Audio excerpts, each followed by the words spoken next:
स्वागत है आप सभी का महाबहस में और आपके साथ मैं हूं प्रीति बिष्ट। दोस्ती और समझौते की आड़ में पीठ में खंजर भोंकना चीन की पुरानी फितरत है और एक बार फिर ड्रैगन ने अपना असली रूप दिखा दिया है। गलवान घाटी में चीन के विश्वासघात ने ड्रैगन के चेहरे को बेपर्दा कर दिया है। हिंदुस्तान की चाल से चीन क्यों है परेशान? हिंसक ड्रैगन से अब भारत करेगा पूरा हिसाब। भारत चीन विवाद पर अब होगा आर पार।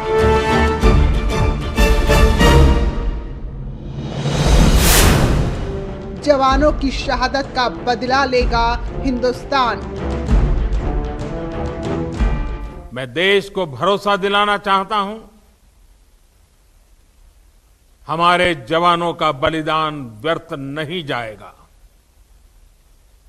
हमारे लिए भारत की अखंडता और संप्रभुता सर्वोच्च है। सर्वदलीय बैठक में ड्रैगन की चाल पर होगी चर्चा।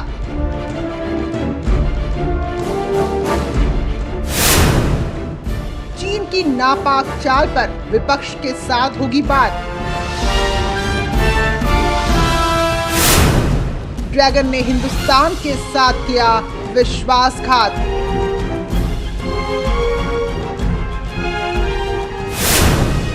जवानों के बलिदान से भारत के मन में आई खटास।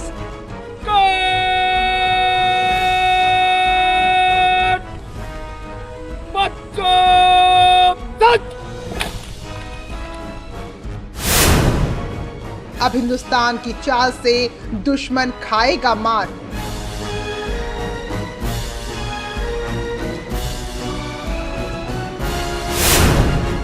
बहुत हुई चीन की दादागिरी, नहीं सहेगा हिंदुस्तान।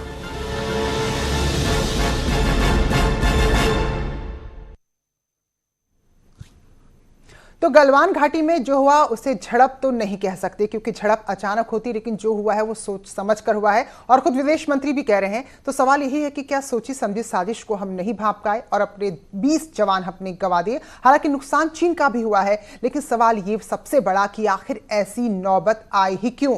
क्या चीन भी पाकिस्तान की राह पर चल निकला है? अगर हां, तो उसे उसके दुस्साहस का जवाब कब और कैसे दिया जाएगा? तो जो सवाल है आज महाबहस के ये कि गलवान घाटी में चीन आखिर इस तरह की गद्दारी क्यों कर रहा है? क्या पाकिस्तान की राह चला है? गलवान में चीन की वादा खिलाफी आखिर क्यों हुई? चीन की गलती की सजा क्या होगी? और 20 जवान जो हमने गंवाए हैं अपने, उनकी शहादत का बदला कब लिया जाएगा? तो यही बड़े सवाल है और इनका जवाब देने के लिए, इन पर चर्चा करने के लिए हमारे साथ जो खास मेहमानों का पैनल है, नवीन श्रीवास्तव प्रवक्ता है भारतीय जनता पार्टी के, सुरेंद्र राजपूत जी प्रवक्ता है कांग्रेस के, colonel Aditya Budhiraja defence expert हैं, हमारे साथ जुड़े हैं।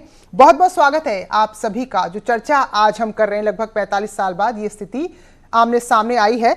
नवीन जी, विदेश मंत्री कहते हैं कि ये एक प्लानिंग थी, तो कितना बड़ा फेल्योर है कि हमारे सामने हमारा दुश्मन जमघट लगा रहा है सेनाओं का, अपनी गाड़ियों का, और हम उसको भांप ही नहीं पाए और इतना बड़ा नुकसान हमें हो गया।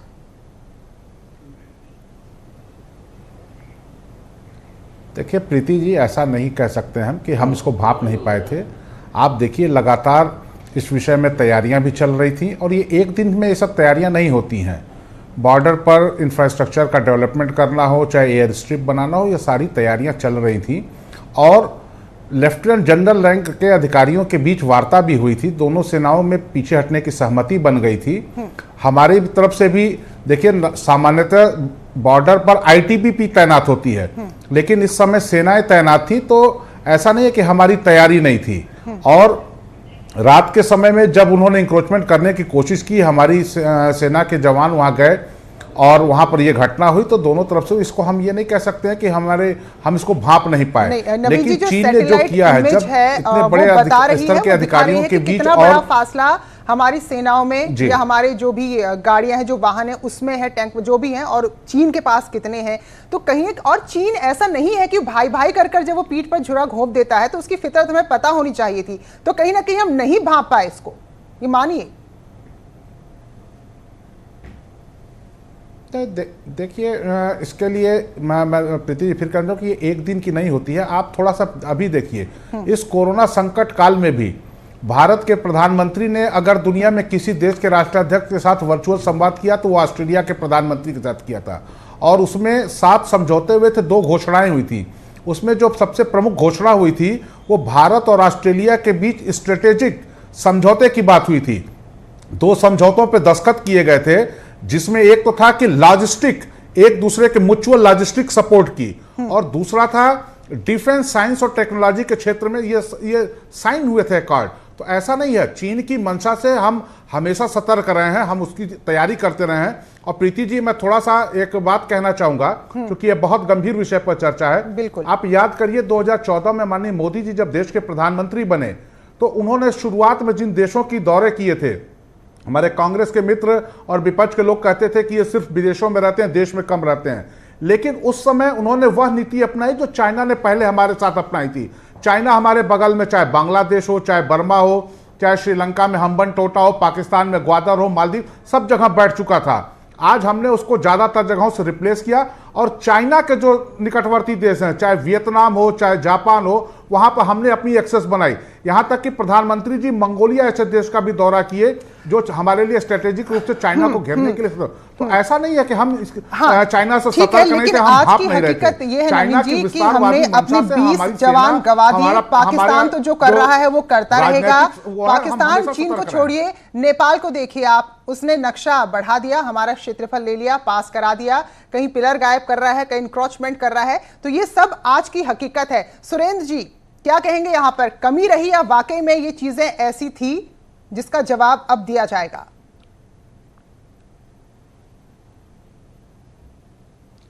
प्रीति देखिए, एक बड़ी पुरानी सी कहावत है कि दोस्ती जब किसी से की जाए तो दुश्मनों की राय भी ली जाए। सच ये है कि जब हमारे प्रधानमंत्री जी ने 2014 में ये जो विदेश नीति को डेविएशन का शुरू किया था, तो उसको लेकर के बड़ी महत्वपूर्ण कुछ बातें उठती हैं। आज तक भारत के किसी भी प्रधानमंत्री ने 18 बार चीन के राष्ट्रपति से कभी मुलाकात नहीं की, जिसमें से 4 बार तो भारत के प्रधानमंत्री चाइना गए और बाकी लगभग 14 बार अलग अलग ओकेजन्स पे मिले और भारत से चीन के प्रधानमंत्री आए, राष्ट्रपति आए। तो देखिए, ड्रैगन के ऊपर विश्वास करना यह अपने आप में बहुत बड़ा अपराध है, बहुत बड़ा अपराध है। 62 में श्री नेहरू ने किया था, उसका दंश हम लोग झेलते हैं, और आज श्री मोदी ने किया है, उसका दंश हमारे जवानों की हत्या के रूप में निकला है। चीन बिल्कुल विश्वस्त नहीं है, और आदरणीय प्रधानमंत्री जी ने हमारी स्थापित विदेश नीति को धता बताकर और इस तरीके की जो जिसको मिस एडवेंचर जिसको कह सकते हैं विदेश नीति में किया था, उसका कहीं ना कहीं यह परिणाम है, नंबर 1। नंबर 2, उस गलवान घाटी में, जिस गलवान घाटी में 1962 में भी परेशानी नहीं हुई थी, वो हमारा ही हिस्सा था। आज चीन उस पर बैठा हुआ है, उस पर चीन बैठ करके हमारे 20 जवानों की हत्या कर चुका है, हमारे 20 जवान शहीद हो चुके हैं, और हमारे विदेश मंत्री जो चीन के मामलों के अब तक के भारत सरकार में सबसे अच्छे जानकार हैं, क्योंकि वो चीन के राजदूत भी रहे, वो हमारे विदेश सचिव भी रहे, और चीनी अधिकारी वो मैंडलिन भी बहुत अच्छी जानते हैं। सुरेंद्र जी, आरोप ये भी लग रहे हैं कि जो काम अब सीमा में हो रहे हैं, सुरेंद्र जी, जैसे सड़क बनने की बात हो या आधारभूत जो भी ढांचे हो जो अब वहां पर डेवलप हो रहे हैं, दरअसल पहले हुए ही नहीं, तो इसलिए ये चीज चीन को और ज्यादा परेशान करेगी। जो पहले नहीं हुआ वो अब कैसे हो रहा है? ये इस बात का जवाब मैं आपसे दे दूं कि ये सारी चीजें सन 2003 से चालू हुई थी। 2003 से लेकर के 61 रोड से बनने की शुरुआत हुई थी 2003 से, और ये लगातार एक ऑनगोइंग प्रोसेस है, चाहे वो पूरे ईस्टर्न कमांड का हो। अगर हम इस समय, मैं राजनीतिक बात नहीं करना चाहता, वरना मैं नवीन जी से पूछूं, जो हमने माउंटेनियर ब्रिगेड बनाई थी जो यूपीए की सरकार ने, उसको किसके दबाव में आके 2014 में क्या नाम एनडीए की सरकार ने डिसमेंटल कर दिया था, ठीक है, डिसमेंटल कर दिया था माउंटेनियर ब्रिगेड को, जो सिर्फ चाइना स्पेसिफिक बनी थी जी। आप समझिए, अरुणाचल में पिछले 15-16 सालों से लगातार ब्रिजेस बन रहे हैं, हवाई जहाज के पट्टियां बन रही हैं, और ये सड़कें बन रही हैं। ये ऐसा नहीं है कि सिर्फ 6 साल में बनी है, ठीक है, 15-18 मैं साल में आऊंगी अटल सुनील बिहारी जी, वाजपेयी क्योंकि वो लोग जो इन एरिया को, इनकी चाहे भौगोलिक हो, सामरिक स्थिति हो, कूटनीतिक स्थिति हो, राजनीतिक, हर किसी को बहुत करीब से जानते हैं। हमारे साथ हैं शंकर प्रसाद जी, रक्षा विशेषज्ञ हैं। स्वागत है शंकर जी आपका। जो ये हालात है, आप समझा सकते हैं क्या ये गलवान के हालात क्यों पैदा हुए? क्या किसी का फेल्योर है? क्या इसे टाला जा सकता था, या फिर क्या जवाब इसका दिया जाना चाहिए? देखिए, पहले इस बात को मिलिट्री पॉइंट ऑफ व्यू से समझने की कोशिश कीजिए। पिछले सालों में 22 दफा बॉर्डर की डिलीनिएशन की बातचीत मीटिंग हो चुकी है, लेकिन बॉर्डर सेटल नहीं हो पा रहा। ये 1980 कुछ से चल रहा है, आज से 25-30 साल से चल रहा है। चाइना बॉर्डर को सेटल करना ही नहीं चाहता, तो उसने पिछले 30-35 साल में अपनी जो क्षमता है, जो अपनी स्ट्रेंथ है, जो अपना इंफ्रास्ट्रक्चर है, उसको डेवलप किया है पिछले 30-35 साल से। इसमें कोई इसको ऑब्जेक्ट नहीं कर सकता, कोई इसको इसके अगेंस्ट नहीं बोल सकता कि पिछले 30-35 साल में जितना डेवलपमेंट चाइना ने किया है, उतना उसका 1% भी भारत ने नहीं किया था। दूसरी बात, हर साल भर में कम से कम 300 या 400 दफ़ा जो LAC है उसका उल्लंघन होता है। पेट्रोल हमारी तरफ से जाते हैं, पेट्रोल उनकी तरफ से आते हैं, और कहा जाता है कि ये हमारी परसेप्शन है और ये उनकी परसेप्शन है, उनकी परसेप्शन के मुताबिक वो आ गए, हमारी परसेप्शन के मुताबिक हम चले गए। इस साल जो हुआ है वो एक स्लाइटली एबनॉर्मल चीज़ हुई है। एबनॉर्मल ये हुआ है कि चाइना एक एक्सरसाइज कर रहा था, और एक्सरसाइज के दौरान में इसको कन्वर्ट कर दिया ऑपरेशंस में उसने, और वो घुसपैठ करके आ गया। शुरू में ये लगता था कि शायद नॉर्मल पेट्रोलिंग होगी, और नॉर्मल पेट्रोलिंग करके ये वापस चले जाएंगे, कल को हम जाएंगे, हम वापस आ जाएंगे। लेकिन पेंगोक्सो में फिंगर 8 और फिंगर 4 का वाद विवाद आपको पता ही है, वहाँ पे इन्होंने आके हमें रोका। उसके अलावा गलवान में इन्होंने आके अपनी पूरी सेना तान दी अक्रॉस दी LC, और वहाँ पे ये कहा कि सड़क के जो निर्माण है इसको बंद कीजिए, इस स्ट्रेटेजिक रोड को हम डेवलप नहीं होने देंगे। देखिए, इस सड़कों को बनाना कुछ बहुत सालों से नहीं चल रहा। हम तो बहुत साल से कह रहे हैं आर्मी में कि इंफ्रास्ट्रक्चर की डेवलपमेंट कीजिए, जो कि चाइना कर रहा है। जो हमारे पुराने एयरफील्ड्स थे, ALG थे, एडवांस लैंडिंग ग्राउंड थे, हेलीपैड थे, त्रिशूल में थे, DBO में थे, वो सब नॉन कमर्शियल कर दिए गए थे। और पूछा जाता था कि अगर ये क्यों कर दिया गया है, तो जवाब आता था कि अगर हम सड़कें बना देंगे, हम ये सब कर देंगे, तो चाइना जल्दी से हमारे अंदर घुस आएगा। तो ये बड़ी डिफीटिस्ट सी एटीट्यूड थी। लेकिन आज ये एटीट्यूड बदल गई है, सड़कें बनेंगी और बनकर रहेंगी। अब हालात इस समय, जो मैं आज से खास बात बताना चाहता हूँ, ये है, उसको let us bring the debate to today's issues. आज का इशू ये है कि प्रधानमंत्री ने क्लियरली कह दिया है कि जो हमारे जवानों की मृत्यु हुई है, वहाँ पे शहीद हुए हैं, जो चाहे चाइना के कुछ भी हो, उससे हमें कोई मतलब नहीं है। हुए होंगे ना हुए हो, उससे मुझे कोई मतलब नहीं है। हमारे एक कर्नल साहब और 20-22 जवान शहीद हुए हैं, उनका अब हमें बदला लेना पड़ेगा, उनको हम नमन करते हैं। लेकिन प्रधानमंत्री का कहना है, ये उससे हमें साफ जाहिर हो रहा है, we can understand it very clearly, कि अगर चाइना जहां से घुसपैठ में आया है 40 दिन पहले की जगह पे अगर नहीं जाएगा, तो मैं समझता हूं कि भारत सेना को उसको हटाना पड़ेगा। यह प्रधानमंत्री का क्लियर सिग्नल आज आ गया है। अब बात देखने की यह है कि चाइना वहां से जाता है कि नहीं जाता है। देखिए, इसको भी हमें चाइना के पॉइंट ऑफ व्यू से देखें तो उसकी बड़ी बेइज्जती हो जाएगी अगर वो कल सुबह से वहां से निकलना शुरू कर दे।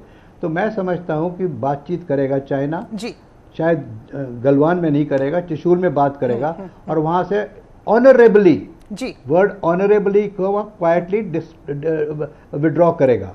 लेकिन अगर वो लड़ाई की आ जाती है, तो उसको मालूम है कि भारत सेना उसको लखेड़ देगी, और उससे केवल जो उसकी आज शान और तान बनी हुई है वर्ल्ड के अंदर, वो सब नष्ट हो जाएगी। बिल्कुल, क्योंकि युद्ध किसी भी देश के लिए कभी भी हितकारी नहीं होता कि वो ऑनरेबली विड्रॉ करके चला जाए 2-4-6 दिन में, और ये नौबत ना आनी पड़े कि भारत सेना को अपनी स्ट्रेंथ का इस्तेमाल करके उसको पीछे फेंकना पड़े। बिल्कुल। तो मेरी तो इसमें यही राय रहेगी कि जो प्रधानमंत्री ने कहा उसकी हम तैयारी करें। चाइना को दिखना चाहिए कि भारत सेना टैक्टिकल स्ट्रेटेजिक लेवल पे तैयार पूरी है, उसके हथियार, उसको जो सामान चाहिए वो एडिक्वेट स्ट्रेंथ में है।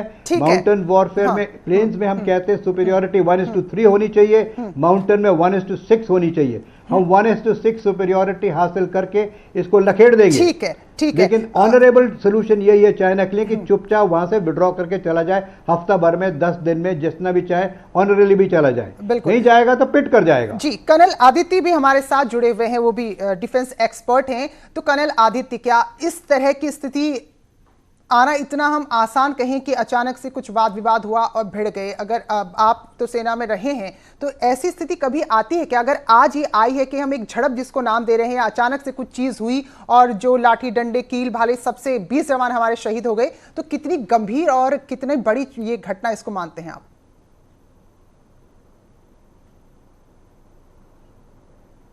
देखिए, पहले तो मैं ये कहना चाहूँगा कि जो लोकलाइज्ड छुटपुट लड़ाइयाँ होती हैं वो पूरे बॉर्डर पे हमेशा होती आई हैं। बिल्कुल। इस बार फ़र्क ये है कि आपको थोड़ा हायर पर्सपेक्टिव से देखना पड़ेगा कि चाइना इस स्टेज में कहाँ है, उसकी अभी क्या पोजीशन है वर्ल्ड में।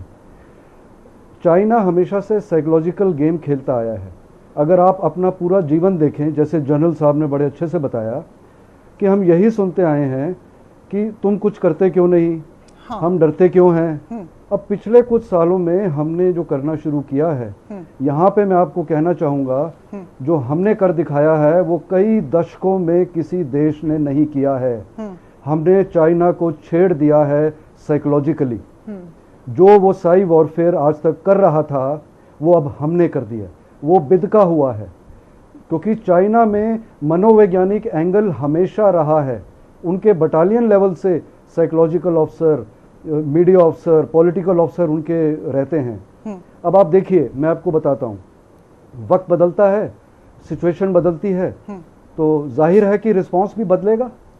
तो अब हम जो कर रहे हैं, जिसका आगाज डोकलम में हो गया था जुलाई अगस्त 2017 में, वहाँ पे सो कॉल्ड ड्रैगन और एलिफेंट का जो बोलते थे हम, वो अब एलिफेंट अपने रौद्र रूप में आ गया है। और ये मैं इसलिए कह रहा हूँ, मेरी खुद की बटालियन पेंगोंगसो में थी जब ये केस हुआ था 15 अगस्त को सुबह 3 बजे जब उनकी पेट्रोल आई थी, और जूनियर लेवल पे कंपनी कमांडर के अंडर हमारे 2-3 जवानों को चोट लगी और 1 दर्जन से ज़्यादा उनको बाइज्जत आईसीयू में भेजा गया था। उनकी हड्डियां आज तक जुड़ रही होंगी, 3 साल हो गए। बट हायर पर्सपेक्टिव ये है, अमेरिका का चाइना से संबंध देखिए, ऑस्ट्रेलिया ने देखिए क्या सिग्नल दिया है, रशिया देखो हमारे फेवर में बोल रहा है, चाइना के खुद का इश्यूज देखिए आप, तिब्बत, हांगकांग, ताइवान, जापान।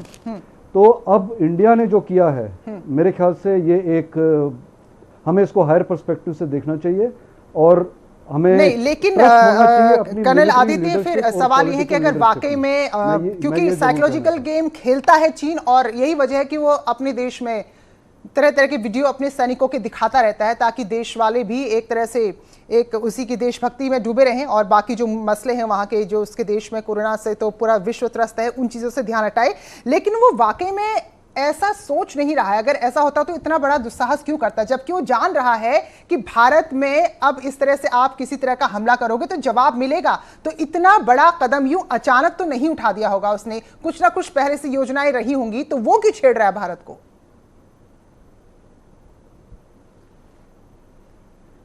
योजनाएं हमेशा सबकी रहती हैं, हमारी भी रहती हैं, पर जरूरी नहीं कि हर चीज बाहर आए।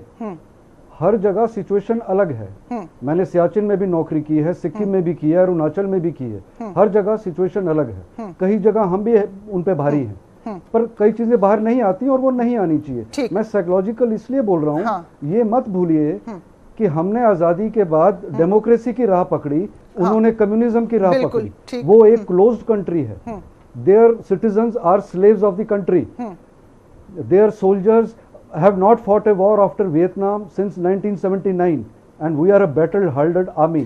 आज जो हमारे डिव कमांडर्स और कोर कमांडर्स हैं, ये सब 80s के बाद वाले हैं। ऑप मेघदूत। तो ये स्थिति आप बता रहे हैं क्योंकि आप सीमा पर रहे हैं। जी, ठीक। लेकिन नवीन श्रीवास्तव जी, गुस्सा है इस वक्त देश में और वाकई में वो बिदका हुआ है। ये हमारी बहुत मॉरल अचीवमेंट है, and it takes time. It takes time. We are building infrastructure. We are renovating airfields.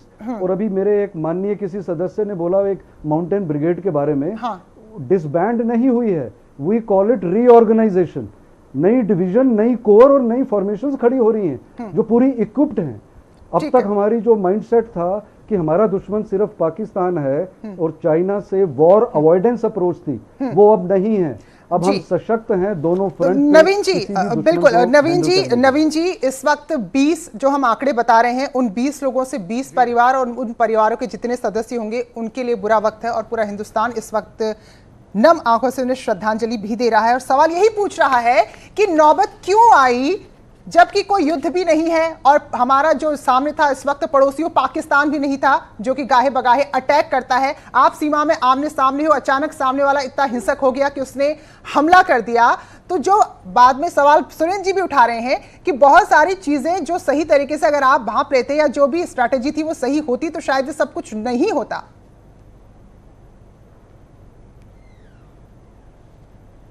Preeti ji देखिए, चाइना ने ऐसी हरकत क्यों की, उसका एक बहुत बड़ा कारण जो मेरी समझ में आता है, आज कोरोना वायरस को लेकर चाइना पूरे विश्व में आइसोलेट हो चुका है। इकोनॉमी उसकी बहुत इफेक्ट पड़ा है। तो कहीं ना कहीं अंतर्राष्ट्रीय बिरादरी का अपने देश के अंदर भी लोगों का ध्यान भटकाने के लिए इस प्रकार की हरकतें वो कर सकता है। लेकिन एक चीज चाइना को समझना पड़ेगा प्रीति जी, 1971 आप याद करिए, 1971 में श्रीमती इंदिरा गांधी के नेतृत्व में भारत की सेनाओं ने एक बहुत बड़ी विजय पाई थी। दुनिया में सबसे बड़ा 93,000 सैनिकों का आत्मसमर्पण हुआ था। लेकिन उसके बाद क्या हुआ, 93,000 युद्धबंदी हमारे पास थे और हमारे 250 सिर्फ पाकिस्तान के पास थे। हम लाहौर तक पहुंच चुके थे, लेकिन कहीं न कहीं दृढ़ राजनीतिक इच्छा शक्ति की कमी की वजह से हमने 93,000 को छोड़ दिया, अपने 250 वापस नवीन जी, जो गलतियां इतिहास में हुई है जिनका आप जिक्र कर रहे हैं, देखिए नवीन जी, अब उससे हम बहुत आगे आ गए हैं। अब हम बहुत आगे आ गए, ठीक है, इतिहास से सबक लीजिए, लेकिन अभी जो हुआ है उसका जवाब तो अभी वर्तमान सरकार को ही देना होगा। आज देखिए, मोदी जी के नेतृत्व में वह राजनीतिक इच्छा शक्ति है कि हमारे अभिनंदन को पाकिस्तान को एक दिन के अंदर छोड़ना पड़ा। तो आज अगर पाकिस्तान ने अगर दुस्साहस किया और उसको सर्जिकल स्ट्राइक का हमने बदला दिया है, ये मैसेज हम चीन को क्यों नहीं दे पाए? प्रधानमंत्री जी ने कहा है मैसेज हम चीन को क्यों नहीं दे पाए, जबकि जो मित्रता थी वो लग रहा था कि प्रगाढ़ हो रही है, मुलाकातें आपस में बढ़ रही थी, मुलाकातें जो बढ़ रही थी तो लगा कि शायद अब चीजें सुधरेंगी। क्योंकि हमारी सेनाएं हमेशा मजबूत रही है, राजनीतिक इच्छा शक्ति मजबूत नहीं थी। हमारी राजनीतिक इच्छा शक्ति मजबूत है और चाइना ने जैसा किया है, हम शांति चाहते हैं, लेकिन अगर कोई उकसाएगा तो उसका जवाब देने में भी हमारा सैन्य नेतृत्व और राजनीतिक नेतृत्व सक्षम है। सुरेंद्र जी क्या जवाब देंगे? राजनीतिक इच्छा शक्ति जो पहले कमजोर थी, जिसका खामियाजा आज तक हम भुगत रहे हैं, और आज मजबूत है, और अभी जो डिबेट चल रही वो ये कि 20 जवान अपने अपने गंवाए हैं। देखिए, कमजोर राजनीतिक इच्छा शक्ति ने नाथुला में हमारे 80 जवान शहीद हुए थे और चीन के 400 से ज्यादा जवान शहीद हुए थे। वो कमजोर राजनीतिक इच्छा शक्ति थी या आज कमजोर राजनीतिक इच्छा शक्ति है? कमजोर राजनीतिक इच्छा शक्ति ने एक पाकिस्तान के 2 पाकिस्तान कर दिए थे, वो कमजोर राजनीतिक इच्छा शक्ति थी, या आज राजनीतिक इच्छा शक्ति है कि किसी दूसरे देश के राष्ट्रपति को, दुश्मन देश के राष्ट्रपति को झूला झुलाते हैं और चाय पिलाते हैं और उनको माई फ्रेंड जी के नाम से संबोधित करते हैं? यह कमजोर राष्ट्र इच्छा शक्ति है या वो कमजोर राष्ट्र? अरे शिमला समझौते में श्रीमती इंदिरा गांधी जुल्फिकार अली भुट्टो और बेनजीर भुट्टो के साथ क्या कर रही थी? शिमला में जरा सुरेंद्र राजपूत ये भी बताइए, ये देश की सेना का भी अपमान है, ये देश की सेना का भी अपमान है और ये देश की हमारी जनता का भी अपमान है। नवीन अब चुप रहिए, मैं आपके बीच में नहीं बोला। नवीन अब आप चुप रहिए, मैं आपके बीच में नहीं बोला। ये नवीन जी जवाब दीजिएगा, नवीन जी जवाब दीजिएगा। नहीं नवीन जी देखिए, ये कोई ऐसे मुद्दे है कि इसमें शोर मचाया जाए। नवीन जी, ये ऐसे मुद्दे हैं कि जिसमें तथ्य सामने आए और चर्चा की जाए आराम से। और ये कमजोर राजनीतिक इच्छा शक्ति का ही परिणाम है कि मेरे 20 जवान शहीद हैं। क्या कर रही थी? ये मेरे 20 जवान शहीद हैं और आप कह रहे हैं हमने इंफ्रास्ट्रक्चर बना दिया, आप कह रहे हैं हमने चाइना को झूला झूला दिया, आप कह रहे हैं हमने वहां के रेलवे कॉरिडोर पे हमने ठेके दे दिए, आपने एमजी मोटर को और आपने चाइना बैंक को यहाँ लाइसेंस दे दिया। लेकिन इस तरीके की भाषा का उपयोग कर रहे हैं। एक तरफ आप चाइना को पैसे पे पैसा दिए जा रहे हैं और हमारे ही रुपए से हमारे ही सैनिकों के खिलाफ वो हत्याएं कर रहे हैं। लेकिन जिन्होंने सुरेन जी, बिना सरकार की अनुमति ठीक है, के क्या ना? सुरेन जी, सुरेन जी, अब ये एक शुरू नाम की, इन्होंने कहीं उसको किसी आपकी चैनल पर मनमोहन सुन सिंह की लिया सरकार ने और उसके प्रमोशन बाद नहीं दिया। ये इस आपको तरीके शर्म की आनी भाषा का चाहिए। इस्तेमाल मुझे बात भारतीय करते हैं। नवीन जी, एक जनता पार्टी मिनट। के कल आपने झूठ लोग कुछ बोला रूप से कि मानसिक चीन की रूप से कंपनी को मंदबुद्धि ठेका हो दे गए। दिया लेकिन गया। सुरेन जी, आप सुरेन और जी, ये आपके ऐसा नेता वक्त होता है, आलू ठीक से है, सोना बनाने नवीन जी, वाले नवीन जी, ठीक 70 है, साल तक नवीन जी, देश की एक मिनट। जनता को सिर्फ भ्रमित सुरेन किया। जी, ये ऐसा वक्त होता है जब शायद हम सबको हिंदुस्तानी हो जाना चाहिए, कांग्रेस का या बीजेपी का या फला दल का नहीं होना चाहिए। सुरेन जी, ये झूठे भी हैं और मक्कार भी हैं। शर्म आनी चाहिए। कल आप सुरेन जी, शब्द आपसे ऐसी उम्मीद नहीं है। सुरेन जी, प्लीज शब्दों पे थोड़ा सा संयम। शर्म आपको आनी चाहिए। सुरेन जी, झूठ बोलने की फैक्ट्री मत चलाइए। सुरेन नहीं जी, नहीं, ये झूठे भी हैं, मक्कार भी हैं। सुरेन जी, और अब ये लेकिन सुरेन जी, एक सवाल उठता है, देखिए सुरेन जी, जब किसी तरह का हमला हमारे देश पे होता है तो हमें हिंदुस्तानी हो जाना चाहिए, किसी दल का नहीं। फिर चाहे वो पाकिस्तान के खिलाफ की गई सर्जिकल स्ट्राइक हो या कोई भी एक्शन हो, तो फिर कम से कम सबूत तो नहीं मांगने चाहिए उस पर। जब कुछ भी होता है, जो सवाल है उसको भी सामने लाइए, लेकिन जो सेना कर रही है किस आदमी ने सबूत मांगे हैं प्रीति? जी, किस आदमी ने सबूत मांगे हैं? सर्जिकल स्ट्राइक को लेकर, सर्जिकल स्ट्राइक को लेकर कितनी राजनीति हुई? लेकिन क्या 20 जवानों की हत्या नहीं हुई है? ये हुई है, ये बिल्कुल हुई है, इसीलिए सवाल पूछ रहे हैं। मैं भारतीय जनता पार्टी के प्रवक्ताओं की बात बताऊं, जो चीन और पाकिस्तान की भाषा बोलते हैं, चाहे वो राहुल गांधी हो, चाहे लखनऊ बैठे, सुरेंद्र राजपूत। और आज आप चाइना पे डिबेट। लेकिन नवीन जी, अब ठीक है, अब समय इतना ही हो रहा है। नवीन जी, अब मैं कांग्रेस से तो जवाब मांगूंगी नहीं। नवीन जी, देखिए, कांग्रेस की तो जवाबदेही अभी है नहीं, अभी कांग्रेस की जवाबदेही बिल्कुल नहीं है। दूसरा कार्यकाल आपकी सरकार का इस वक्त केंद्र में चल रहा है, तो फिर सवाल यह है कि ये स्थिति क्यों आई और आ गई है, तो अब इसके बाद क्या जवाब दिया जाएगा? नवीन जी, अब ठीक है, मैं कांग्रेस से कैसे सवाल पूछूं? अभी का जो यहाँ पर घटनाक्रम है उसके आप ही जवाब देंगे। नवीन जी, सत्ता में रहते हुए बेशर्मों की तरीके से सुरेन जी, बस सुरेन जी, नवीन जी जवाब दीजिए। जो बयान दिया है और परसों माननीय प्रधानमंत्री जी देश के सभी राजनीतिक दलों के अध्यक्षों के साथ वार्ता करने वाले हैं। इतना निश्चित है कि जिस प्रकार से मोदी जी के जब से नेतृत्व भारत में आया है, हमने दुश्मन की हर हरकतों का करारा और माकूल जवाब दिया है। चीन की भी इस नापाक हरकत का और अपने 20 सैनिकों की शहादत का हम पूरी शिद्दत के साथ बदला लेंगे। यह निश्चित रूप से तय है। यह कांग्रेस के जो भगोड़े हैं, जो विदेशी चंदा पे पलने वाले हैं, ये नहीं बताएंगे कि इंदिरा गांधी ने 93,000 सैनिक छोड़ दिए और 250 सैनिक नहीं ले आए। ये नहीं बताएंगे कि जिस एयर वाइस मार्शल बोरबरा ने दौलत बेग गोल्डी शुरू की, उसका प्रमोशन रोक दिया इन्होंने। ये नहीं बताएंगे। आप किसी दिन ये इस बहस को बात कर लीजिए। आप ये कर्नल आदित्य से पूछिए, शंकर प्रसाद से पूछिए, किस बेशर्मी की। अरे बहस क्या कर रहे हैं सुरेंद्र राजपूत? कल आपने चैनल पर कहा कि चाइना की कंपनी को ठेका दे दिया गया, आज की तारीख तक कोई ठेका नहीं मिला है।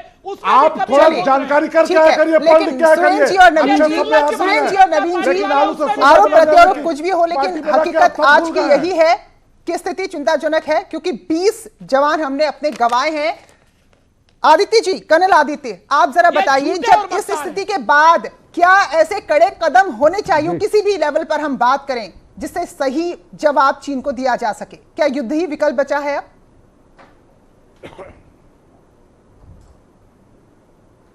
देखिए, सबसे पहले हमें ये जानना बहुत ज़रूरी है कि डेमोक्रेसी में military, the defence forces are a tool and a instrument to the democratically elected government to maintain the territorial integrity।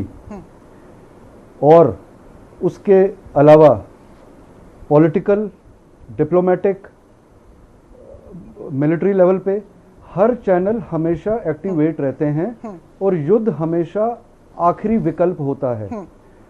तो हमें ये कह देना कि कल क्या करेंगे वो ज़रूरत नहीं है, वो आपको अपने आप पता चल जाएगा, क्योंकि हमारे भी प्लान्स इन प्लेस होते हैं। कई बार टेरेन उसकी परमिशन नहीं देता है, और इस पर्टिकुलर लोकेशन में पिछले 40 साल से एक अनरिटन नॉर्म था कि आप आएंगे, पेट्रोलिंग करेंगे और अपने एरिया में वापस चले जाएंगे।